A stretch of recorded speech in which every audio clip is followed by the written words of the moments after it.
بصوا يا جماعة، أنا جاية النهاردة أسهدكوا على أبو مالي بعد نجاحي وبعد النجاح اللي أنا وصلت له وبعد المنتدى اللي أنا طلعت فيه ووصلت له.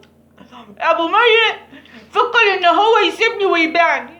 أبو مالي بعد السهولة اللي أنا وصلت لها أنا وأبو مالي خلاص سيبنا بعض، خلاص سيبنا بعض خالص. بس أنا مش زعلانة ولا قهرانة ولا أي حاجة خالص.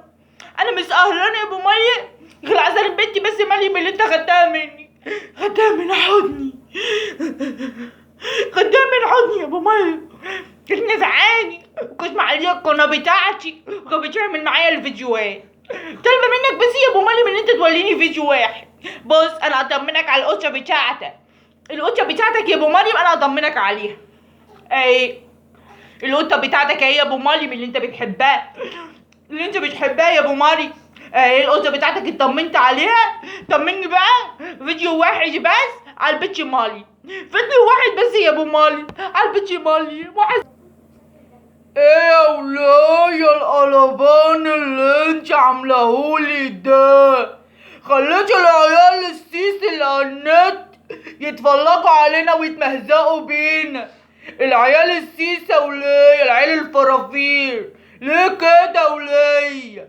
ها انا خلاص سبتك، انت عايزه مني ايه؟ عايزاه؟ انت فلقتيني على القطه، هي القطه حزينه شويه بس انت فلقتيني عليها عشان طمنتيني على القطه بتاعتي. هي حزينه شويه عشان انا بعيد عنها، انت طمنتيني عليها. انا هبعتلك فيديو قصير للمالي عشان اطمنك عليه.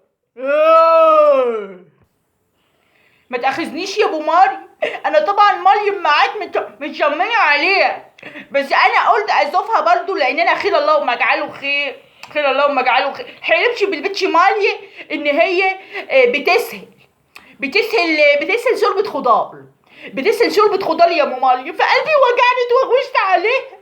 ولا هالي والنبي يا ام مالي نداء لمالي، يلا يا مريم تعالي يا مالي.